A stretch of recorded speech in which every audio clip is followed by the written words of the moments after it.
Hello students, मैं Mahesh sir आपके लिए एक बार फिर से ये क्लास नंबर 3 रहेगी हमारी जो मैं आप कर रहे हैं। इससे पहले 2 क्लास ले चुके हैं। आपके लिए इम्पोर्टेंट क्वेश्चन जो मोस्ट रिपीटेड है और हर एग्ज़ाम में आते हैं, मोस्ट रिपीटेड क्वेश्चन लेके आया हूँ तीसरी क्लास।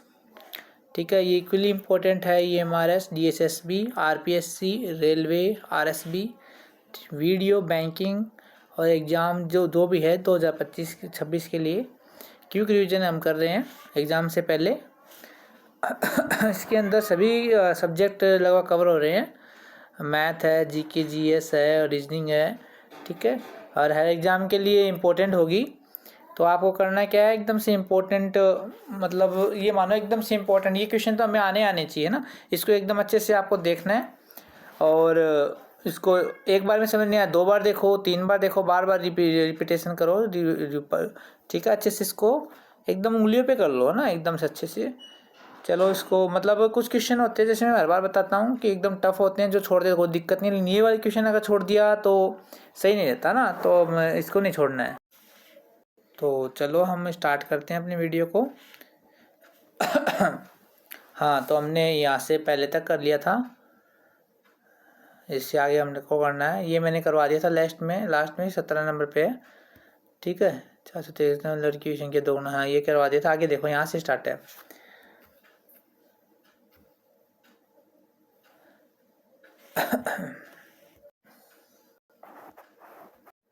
हाँ, तो अपना पहला क्वेश्चन है, राज्य सरकार का संवैधानिक प्रमुख कौन होता है? ठीक है, तो संवैधानिक प्रमुख मतलब संविधान के अनुसार कौन प्रमुख है राज्य में? ठीक है, तो 2 तरीके का होता है। एक तो संविधान के होता है और एक होता है वैसे सरकार में जिसके पास असली पावर है। ठीक है, संविधान मतलब कि संवैधानिक रूप से कौन है, जिसका असली पावर नहीं है, वैसे संवैधानिक। तो राज्यपाल होता है। इसमें कौन होता है? इसमें होता है राज्यपाल। ठीक है, और वैसे बोल दे तो मुख्यमंत्री होता है। तो राज्यपाल हो गया इसमें, है ना। राज्य का मुखिया राज्यपाल होता है। भारतीय राष्ट्रीय अपने हस्ताक्षर और मुहर के तहत वारंट द्वारा प्रत्येक राज्य के लिए राज्यपाल नियुक्त करता है। केंद्र सरकार प्रत्येक राज्य के लिए राज्यपाल को नामित करने के लिए जिम्मेदार है। आमतौर पर सरकार शब्द सरकारी विभाग और उसके प्रमुख विभिन्न मंत्रियों को संदर्भित करता है। अंततः इसका मुखिया मुख्यमंत्री होता है। ठीक है,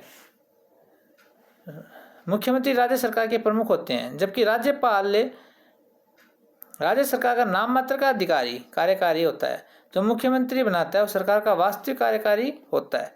ठीक है, संघ की कार्यपालिका का संवैधानिक प्रमुख राष्ट्रपति होता है। भारत के संविधान के अनुच्छेद 79 के अनुसार संघ की संसद की परिषद में राष्ट्रपति होते हैं और 2 सदन को राज्य की परिषद राज्यसभा और लोकसभा के रूप में जाना जाता है।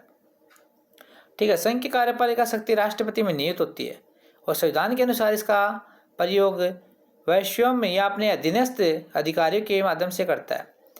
संघ के रक्षा बलों की सर्वोच्च कमान भी उसी में निहित होती है। तो आप समझ गए होंगे, जैसे केंद्र में और जो राज्य में संवैधानिक प्रमुख, तो राज्य में तो होता है राज्यपाल और केंद्र में राष्ट्रपति। और वैसे वास्तविक जिसमें शक्ति होती है राज्य में तो मुख्यमंत्री हो गया। ठीक है, और जो केंद्र में प्रधानमंत्री हो गया। ठीक है, नेक्स्ट क्वेश्चन करते हैं अपन।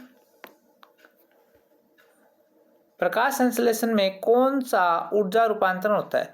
हमें बताइए, प्रकाश संश्लेषण के अंदर कौन सी ऊर्जा कौन से में रूपांतरण होती है, बताइए भाई साहब। तो उसमें ऑप्शन देख लीजिए आप, आपको सबको पता है प्रकाश संश्लेषण प्रकाश ऊर्जा, ये तो सबको पता है। तो प्रकाश ऊर्जा 3 नंबर, प्रकाश ऊर्जा से रासायनिक ऊर्जा में ये होती है। ठीक है, 3 नंबर का आएगा। इसके बारे में कुछ पढ़ लेते हैं डिटेल हमें हर क्वेश्चन के बारे में पढ़ना चाहिए जहाँ तक हो सके, जिससे फिर अच्छे से हमें वो समझ में आ जाए। उससे रिलेटेड और भी क्वेश्चन है तो वो अच्छे से हो जाता है। सही उत्तर प्रकाश ऊर्जा से रासायनिक ऊर्जा को है। प्रकाश संश्लेषण वह प्रक्रिया जिसमें प्रकाश ऊर्जा शर्करा के रूप में रासायनिक ऊर्जा में रूपांतरण होती है। ठीक है, प्रकाश ऊर्जा द्वारा संचालित एक प्रक्रिया में ग्लूकोज अणु या अन्य शर्करा जल और कार्बन डाइऑक्साइड से निर्मित होते हैं और ऑक्सीजन एक उत्पाद के रूप में जारी किया जाता है। हरे पौधे में प्रकाश संश्लेषण के द्वारा प्रकाश ऊर्जा को संश्लेषित कर लिया जाता है। और जल, कार्बन डाइऑक्साइड और खनिजों को ऑक्सीजन और ऊर्जा युक्त कार्बनिक यौगिक में रूपांतरण करने के लिए उपयोग किया जाता है। की पॉइंट देख लीजिए, प्रकाश संश्लेषण को प्रभावित करने वाले कार्य क्या क्या है। आंतरिक, पत्तियों की संख्या, आकार, वायु अभिविन्यास, पर्णमध्यक कोशिकाएं और हरित लवक, आंतरिक CO2 केंद्रण और पर्णहरित की मात्रा, ये सब तो आंतरिक कारण हो गए प्रकाश संश्लेषण को प्रभावित करने के। ठीक है। और बाह्य, सूर्य का प्रकाश, तापमान, CO2 संकेंद्रण और जल की उपलब्धता। उदाहरण के लिए एक हरी पत्ती और इष्टतम प्रकाश और CO2 की स्थिति की उपस्थिति के बावजूद तापमान बहुत कम होने पर पौधा प्रकाश संश्लेषण नहीं कर सकता। ठीक है, नेक्स्ट क्वेश्चन देखते हैं अपन। नेक्स्ट क्वेश्चन, कक्षा का औसत भार 60 किलोग्राम है। ठीक है, और कक्षा के लड़कों का औसत भार 80 किलोग्राम है। कक्षा का औसत भार 60 किलोग्राम है और कक्षा में लड़कों का औसत भार 80 किलोग्राम है। कक्षा में लड़कों और लड़कियों से अनुपात 5:4 है। यदि कक्षा में 72 छात्र हैं, लड़कियों का औसत वजन बताइए। तो इसमें क्या करेंगे, एक बार दोबारा देखना। कक्षा का औसत भार तो दे रखा 60, ठीक है, और टोटल दे रखे हैं जो छात्र कितने दे रखे हैं 72, तो इसे हम मल्टीप्लाई कर लेंगे ना। क्या करते हैं देखो मैं बताता हूँ। जो इसमें टोटल जो होता है, टोटल भार हम मान लेंगे x है। क्या मान लेंगे, x, और उसमें हम जो संख्या का भाग देने पे हमारे पास औसत आता है। ठीक है, औसत हमें दे रखा है 60, x मान लिया हमने टोटल जो भी है, और उसमें 72 संख्या छात्र थे ये इसका दे दिया हमने भाग। ठीक है, x/72, तो हमारा 60 औसत आ गया, जो यहाँ पे दे रखा था 60 औसत है। ठीक है, और 72 छात्र है, तो इसको मल्टीप्लाई कर लेंगे। ठीक है, तो इसको मल्टीप्लाई करेंगे तो x की वैल्यू क्या आ जाएगी हमारी 4320, इसी टोटल आ गया है ना। अब इसमें क्या क्या रखा है कि लड़कों को औसत दे रखा है 80। ठीक है, और अनुपात दे रखे हैं लड़कों लड़कियों का 5:4, 5:4, और टोटल कितने 72। देखो लड़के बॉयज और गर्ल, अनुपात दे रखा है 5:4। ठीक है, टोटल दे रखे 72, तो इनका प्लस करेंगे तो कितने आएंगे 9, तो 72 डिवाइड बाई 9, 9×8 = 72, जो भी 8 से मल्टीप्लाई कर देंगे वो आ जाएगा। गर्ल्स कितने आएंगे 832, तो गर्ल्स हैं, तो इसको मल्टीप्लाई करेंगे 40, क्या है बॉयज है, बॉयज कितने हुए 40, और गर्ल्स कितनी हुई 32, 32। ठीक है, ये हमारे पास आ गया। अब देखो क्या क्या रखा है, लड़कों को औसत 80 दे रखा है, वही बात आ गई टोटल, और इसमें से क्या करेंगे, बॉयज का 40 आया था और औसत दे रखा 80, 8×32 00, 3200 इसका बॉयज का आ गया। अब पहले टोटल कितना आया था 4320, 4320 में से 32 को घटा देंगे, 4320 में से 32 को घटा देंगे। ठीक है, तो 4320 माइनस 3200 कितना है हमारे पास 1120। ठीक है, अब 1120 टोटल में से बॉयज घटा दे, गर्ल्स का है। ठीक है, और गर्ल्स का क्या पूछा था हमें, औसत पूछा था, तो टोटल में और संख्या का औसत कर देते हैं। ठीक है, और गर्ल्स की कितनी आई थी संख्या 32 ना, तो 32 से भाग दे देंगे हम। ठीक है, तो 32 से भाग दे देंगे, कट कर वैसे कर सकते हो, मैं करके दिखा देता हूँ आपको। 16 दूनी 32, 16 7 112। ठीक है, और 2 से 70 को काटेंगे तो 35 आ जाएगा। क्या आ जाएगा 35, तो 35 हमारा आंसर हो गया। ठीक है, ये आपके पास सॉल्यूशन भी है, इसको आप वीडियो पॉज करके या दोबारा करके स्क्रीनशॉट लेके कैसे भी आप देख सकते हो। नेक्स्ट क्वेश्चन, कैल्शियम कार्बोनेट का दूसरा रूप क्या है। कैल्शियम कार्बोनेट का दूसरा रूप आप बताइए मुझे, इसका क्या आंसर आएगा 72। 4 नंबर इसमें आएगा। ये कैल्शियम कार्बोनेट के सारे उपयुक्त सभी सारे सही हैं। इसके अंदर देखेंगे हम कैल्शियम कार्बोनेट, इसका सारे कैसे, चूना पत्थर भी सही है, चाक भी सही है, संगमरमर भी सही है। ये सब कैल्शियम कार्बोनेट का दूसरा रूप है। अगर इसकी डिटेल पढ़ेंगे, चूना पत्थर, चाक व संगमरमर सभी कैल्शियम कार्बोनेट के रूप है। चूना पत्थर एक अवसादी चट्टान है जो मुख्य रूप से कैल्शियम कार्बोनेट से बनी होती है, जो अक्सर समुद्री जीवों से बहती बनती है। चाक चूना पत्थर का एक नरम, सफेद व छिद्र युक्त रूप है जो कैल्शियम कार्बोनेट से बना है तथा समुद्री शैवालों के कंकाल अवशेषों से बनता है। संगमरमर एक रूपांतरित चट्टान है जो चूना पत्थर पर उच्च दबाव व गर्मी डालने से बनता है। इसके परिणाम स्वरूप क्रिस्टलीकरण रूप वाली सघन रचना बनती है। इसके अलावा कैल्शियम कार्बोनेट का उपयोग, एडिशनल इंफॉर्मेशन और पढ़ेंगे हम, कैल्शियम कार्बोनेट का उपयोग निर्माण, कृषि व घरेलू उत्पाद के विनिर्माण सहित विभिन्न उद्योगों में किया जाता है। यह सीमेंट और चूने के उत्पादन में भी एक महत्वपूर्ण घटक है। चिकित्सा के क्षेत्र में कैल्शियम कार्बोनेट का उपयोग कैल्शियम पूरक और एंटासिड के रूप में किया जाता है। कैल्शियम कार्बोनेट के प्राकृतिक भंडार व्यापक और विभिन्न भूवैज्ञानिक वातावरणों में पाए जा सकते हैं। Next question. हाँ भाई, इसको सोल्व करना है।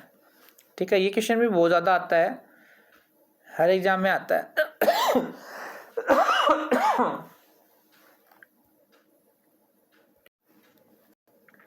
सर्दी हो रही है थोड़ा, भी आप भी ध्यान रखो, ज़्यादा मौसम चेंज हो रहा है ना। इसे अंदर से बाहर करते हैं ना, सबसे पहले छोटा, फिर मझला, फिर बड़ा। अंदर से बाहर मतलब देखो, ये जो है 9/3, तो 9 में 3 का भाग देंगे तो 3 आएगा ना। और फिर ये जो बाहर 5 है मल्टीप्लाई में, तो 3 गुणा 5 15, 15 और 16 को जोड़ेंगे, 15 15 30 हो जाएगी 31, 31 और में 26 जोड़ेंगे, तो 31 में 26 जोड़ेंगे तो 26 और 1 27, 27 37 47 57, 57 आ गया। अब 362 में 57 माइनस करो। ठीक है, 362 में से 57 माइनस करना है ना, तो 12 में से 7 जाएंगे, तो भाई 2 में से 7 जाएगा, ऐसा लेकर 12 हो जाएंगे। 7 7 8 9 10 11 12, 5 आएगा। पहला अक्षर क्या आएगा? 5 आएगा। तो इस पर पूरा सॉल्व करने की जरूरत नहीं है, जो पहला अक्षर जो होता है उससे अपन उसको देख सकते हैं कि हाँ पहला अक्षर इसमें है 2 वाले में, तो 2 वाला सही आएगा। कंपटीशन में क्या जल्दी करना होता है, देखो सही आ गया ना। अब जैसे अपन ने किया था, नीचे सॉल्यूशन भी आप देख सकते हो। नेक्स्ट क्वेश्चन करते हैं अपन। सभी वस्तुओं को एक तरल पदार्थ में डुबोए जाने पर उत्प्लावनता का अनुभव होता है। देखो, किसी भी जो वस्तु है उसे हमें नीचे तरल पदार्थ में जो डुबोएंगे, नीचे धक्का मारेंगे, उसमें डुबोने की कोशिश करेंगे, तो उसके ऊपर एक दाब लगेगा जो नीचे से ऊपर लगता है, उसे उत्प्लावनता कहते हैं। क्या कहते हैं? उत्प्लावनता कहते हैं। तो ये पूछा किधर से किधर लगेगा। ठीक है, तो नीचे से ऊपर की ओर लगता है। अब ऑप्शन देखो, एक नीचे की ओर बल लगता है, नहीं, वो तो नीचे से ऊपर लगता है, गलत हो गया है। तो नीचे की ओर दाब लगता है, नहीं, वही बात आ गई। ठीक है, और एक ऊपर की ओर बल लगता है, हाँ, और एक ऊपर की ओर दाब लगता है, दाब नहीं लगता, बल लगता है। तो इसका आंसर क्या आ जाएगा? 3 नंबर का। एक ऊपर की ओर बल लगता है, वही उत्प्लावनता होती है। 3 नंबर से आ जाएगा। देखो ये रहा संकल्पना देख लेंगे, थोड़ी सी एक्स्ट्रा फैक्ट पढ़ते जाएंगे। जब कोई पिंड या तो पूरी तरह या आंशिक रूप से किसी तरल पदार्थ में डूबा होता है, तो पिंड द्वारा अनुभव किए गए द्रवस्थैतिक दाब बलों के शुद्ध ऊर्ध्वाधर घटक के कारण एक लिफ्ट उत्पन्न होती है। इस लिफ्ट को उत्प्लावन बल कहते हैं और घटना को उत्प्लावनता कहा जाता है। व्याख्या। आर्किमिडीज का सिद्धांत कहा जाता है कि जलमग्न पिंड पर उत्प्लावन बल पिंड द्वारा विस्थापित द्रव्य के भार के बराबर होता है और विस्थापित आयतन के केंद्र के माध्यम से लंबवत ऊपर की ओर कार्य करता है। ये मैंने बताया, ऊपर की ओर काम करता है लंबवत। इस प्रकार डूबे हुए पिंड का कुल भार इसके द्वारा अनुभव किया गया शुद्ध ऊर्ध्वाधर नीचे की ओर बल इस अपने वास्तविक भार से उस राशि से कम हो जाता है जो उत्प्लावनता बल एफ के द्वारा होती है ना। तो आपके बारे में ये है, एफ बी जो बल लगा रहा है वेट के द्वारा ना, और नीचे से देखो ये जो फोर्स लगा हुआ ना, बायोटिक फोर्स कहते हैं। उत्प्लावन बल को क्या कहते हैं? बायोटिक फोर्स कहते हैं।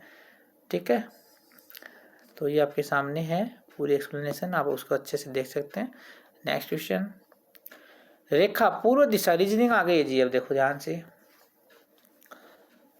84 नंबर का क्वेश्चन जो है रीजनिंग, देखो इसमें मैं आपके लिए एकदम इम्पोर्टेंट क्वेश्चन छांटे हैं मैंने, जो भाई आपको आने चाहिए और हर एग्जाम में जो मोस्ट रिपीटेड है, ठीक है, जो हमें मतलब आते ही रहते हैं, जो हर एग्जाम में देखने को मिलते हैं, वो क्वेश्चन अलग से मैंने आपके लिए सिलेक्ट किए है ना। रेखा पूर्व दिशा के सम्मुख खड़ी है, फिर वह 90 डिग्री दाएं मुड़ती है। चलो कर देते हैं रेखा को, हम दिशा मान लेते हैं, ये पूर्व है तो ये पश्चिम है, ये उत्तर है और ये नीचे दक्षिण है। अब ये हमेशा यही होता है ना, तो क्या करते हैं कि रेखा पूर्व की ओर खड़ी है, ये है पूर्व की तरफ इसका मुंह है, और 90 डिग्री दाएं घूमती है, हमें घूम गई ये रेखा है, और 90 डिग्री इधर है मतलब इसका, और 90 डिग्री क्या कहते हैं दाएं घूमेगी, घूम गई 90 डिग्री। फिर 45 डिग्री वामावर्त घूमती है, वामा मतलब कि अपोजिट, तो यहाँ पे आ गई। अभी पहले तो 90 यहाँ घूमी थी, फिर इसको 45 यहाँ घूम गई आधा, ठीक है, मुड़ जाती है। फिर वह 90 डिग्री दक्षिणावर्त घूमती है। अब यहाँ से 90 दक्षिणावर्त मतलब क्लॉकवाइज, यहाँ पर मतलब ये यहाँ पे आ गई है, ठीक है। 90 डिग्री 45 तो ये हो गया, 45 तो ये हो गया, ठीक है, 45 ये हो गया, 90 हो गई।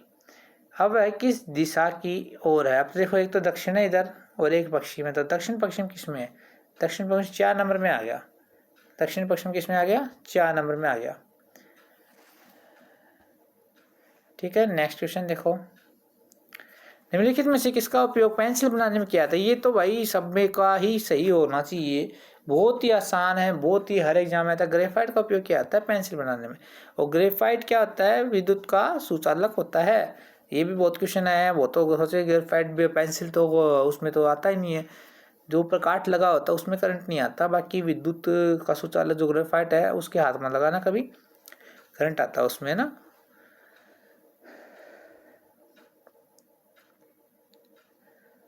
सभी ग्रेफाइट, इसके बारे में पढ़ लेते हैं थोड़ा सा।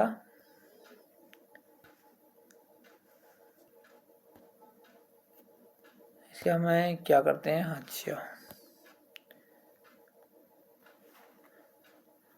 ग्रेफाइट एक यौगिक है जिसका उपयोग शीशा पेंसिल बनाने में किया जाता है, ठीक है। नेक्स्ट, यह कार्बन परमाणु का अपर रूप है।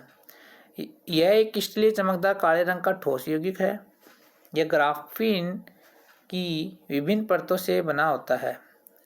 इस पर उच्च ताप और दाब को आरोपित करके हीरे में परिवर्तन किया जा सकता है।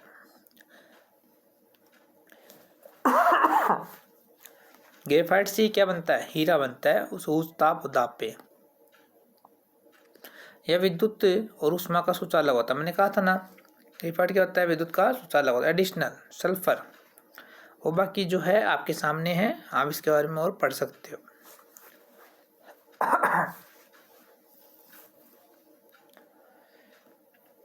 सल्फर क्या है? सल्फर एक अधातु है, इसका रासायनिक एस है। तो इसमें अब देखो आगे, उचालक में बताया था ना कि सल्फर अधातु है, इसका रासायनिक सूत्र एस है। यह आवर्त सारणी 16 के वर्ग के अंतर्गत आता है। यह हल्के पीले रंग का होता है। ये विद्युत का कुचालक होता है। सल्फर भी क्या होता है? विद्युत का कुचालक होता है। यह जल में अविलय होता है, ठीक है। सल्फर, हीरा, हीरा एक ठोस है, कठोर व ठोस यौगिक है जिसमें कार्बन परमाणु होते हैं।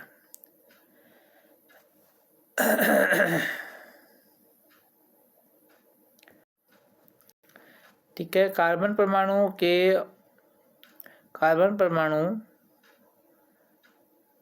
को हीरे में क्रिस्टल संरचना इकाई को कोष्टिकाओं के रूप में व्यवस्थित किया जाता है, जिसे हीरक घनीय रूप में जाना जाता है। इसमें एक सल्फर केंद्रीय घन FCC जालक संरचना होती है। ये एक पारदर्शी चमकदार पदार्थ होता है, ठीक है। और हीरे में एक क्वेश्चन ये भी आता है कि हीरा जो है उसमें वो चमक किस लिए होती है? टोटल इंटरनल रिफ्लेक्शन, पूर्ण आंतरिक परावर्तन के कारण। नेक्स्ट क्वेश्चन, देखिए आंकड़ों परिसर और माध्य ज्ञात कीजिए। अब देखो कितना इसको हार्ड करने के वो की है इसमें कोशिश। इसमें एक तो परिसर निकालना है, एक माध्य का निकालना है, और फिर उसका क्या करना है? माध्य निकालना है, ठीक है। अब परिसर क्या होता है? परिसर परिचय होता है सबसे बड़ी संख्या में से सबसे छोटी संख्या को माइनस कर देते हैं। अब सबसे बड़ी संख्या देखो, अब इकाई का अंक दहाई का अंक देख लो, 33 है, 3 सबसे बड़ा है ना, तो 33 माइनस सबसे छोटा 7 दिख रहा है, और कुछ है तो देखो 7 ही है ना, 7, 33 में से 7 माइनस करो भाई 33 में 10 माइनस कर दो 23, 3 जोड़ दो 24, 25, 26 आ गया। परिचय कितना आ गया? 26 आ गया।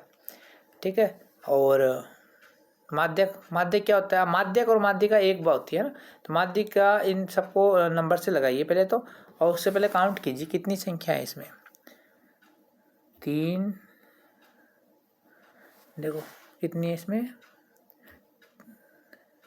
3 तो ये रही, 3 4 5 देखो, 3 4 5 6 7 8 9 10 11 12 13 14 संख्या है ना, तो 14 संख्या मतलब कि सम संख्या, सम संख्या मतलब कि इनको बीच वाली 2 संख्या है और उसको जोड़ के 2 का भाग देना पड़ेगा है ना। तो 14 संख्या में से क्या करेंगे, 6 इधर छोड़ देंगे, 6 इधर छोड़ देंगे ना, 6 से 12 13 14, तो 6 7वां और 8 नंबर पे जो भी है इनको पहले तो अवरोही क्रम में लगाएंगे, आरोही क्रम में, बढ़ते क्रम में लगाएंगे, और फिर 7वें 8वें नंबर पे जो भी है उनको प्लस करके और 2 का भाग दे देंगे ना। चल देखते हैं जी। तो 26 याद रखना, परिचय अपना आ गया 26। अब पहले इसको नंबर से लगाते हैं,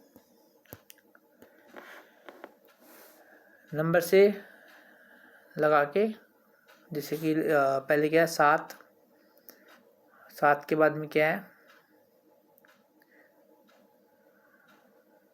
7 के बाद 10, फिर 11, फिर 11, फिर 12, फिर 14, फिर 14, तो हमें क्या 7 और नंबर था ना, 1 2 3 4 5 6 7 और 8 नंबर है, एक तो 14 आ गया। ठीक है, 14 के बाद और क्या भाई, देखो एक 16 आ गया, 14 प्लस 16 बट्टे 2, 16 14 14 28, मतलब 30 बट्टे 2 कितना आ गया, 15। माध्यिका क्या आ गई हमारी, 15 आ गई। ठीक है, वो कितनी आई थी, 26 आई थी क्या तो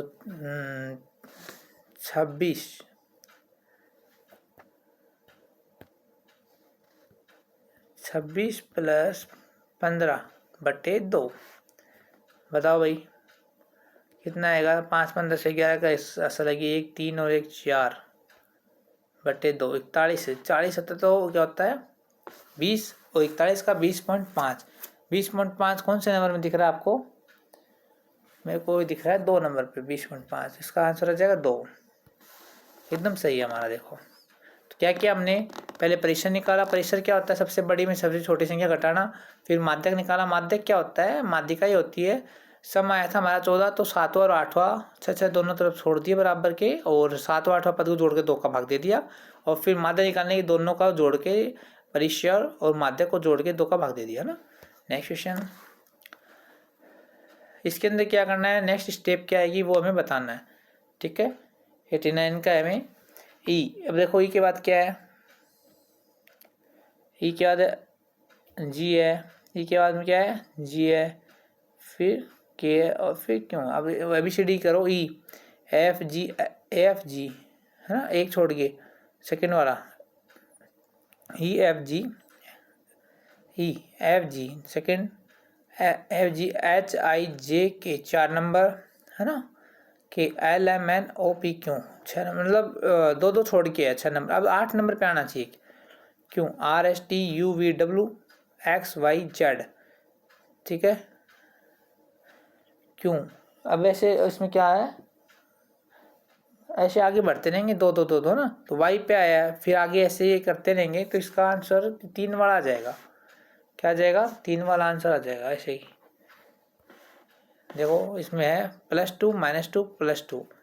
ठीक है, फिर 2 फिर 4 फिर 6, नीचे देखो पहले अक्षर पे क्या है 2 4 6 8। ठीक है, और पहले शुरू वाले और लास्ट वाले में +2 है। ठीक है, और बीच वाले में -2, -4 -6। तो इस तरीके से क्वेश्चन आपका हो जाएगा। नेक्स्ट क्वेश्चन देखो, प्रैक्टिस बहुत ज़रूरी होती है ना। एक निश्चित कोड भाषा में इसको ये लिखा जाता है, इसको ये लिखा जाता है, ऐसे करके हमें बताना है। जैसे इसको तो ये लिखते हैं, इसको ये लिखते हैं, ठीक है। तो इसको क्या लिखेंगे? अब इसमें आप देखो कि क्या लॉजिक लगा। एम को N, M N, B C, तो सी का क्या आ जाएगा? डी आ जाएगा ना। और O O P Q second number है ना, तो एच का क्या? एच आई जे आ गया भाई। और B C D E 3 number, तो ए का क्या आ जाएगा? ए, बी सी डी, ठीक है। तो ये कैंसिल हो गया, इन 3 में से आएंगे। तीसरे नंबर पर डी नहीं है, ठीक है। और आई का देखो, और पीछे से भी देख सकते हैं हम, ठीक है। मैं आपको इसका एक्सप्लेनेशन दिखा देता हूँ अच्छे से। मुझे तो पता है इसका 3 नंबर वाला सही आने वाला है जो आ गया। तो क्या किया है देखो, आप एक्सप्लेनेशन एक बार अच्छे से देखो। पहले में 1 प्लस, फिर 2 प्लस, ठीक है। क्या किया है? पहले 1 प्लस, फिर 2 प्लस, 3 प्लस, ऐसे एक एक प्लस करते गए हैं, ठीक है। ऐसे हम प्लस कर देंगे और हमारा आंसर ये आ जाएगा, ठीक है। और आपको मेरी मेहनत अच्छी लगी हो तो वीडियो को लाइक करें, चैनल को सब्सक्राइब करें। और ऐसे ही और आपको वीडियो चाहिए इंफॉर्मेशन से संबंधित, जो आपको अच्छे से कैसे एग्ज़ाम में कैसे क्वेश्चन आते हैं उनको अच्छे से आपकी प्रैक्टिस करा सके, तो चैनल को सब्सक्राइब करके बेल आइकन को ज़रूर प्रेस कर देना, जिससे आपको नोटिफिकेशन मिल जाए। और अपने दोस्त को भी शेयर करना। आपका रिजल्ट ज़रूर अच्छा आएगा। बस आपको करना क्या है, इसको अच्छे से देखना है। एक बार समझ नहीं आया 2 बार देखो, 3 बार देखो, ठीक है। और प्रैक्टिस करना है। ऐसे ही क्वेश्चन आपको हर एग्ज़ाम मिलेंगे। इसी के साथ आपके अच्छे भविष्य की कामना करते हुए आज के लिए इतना ही। जय हिंद, जय भारत।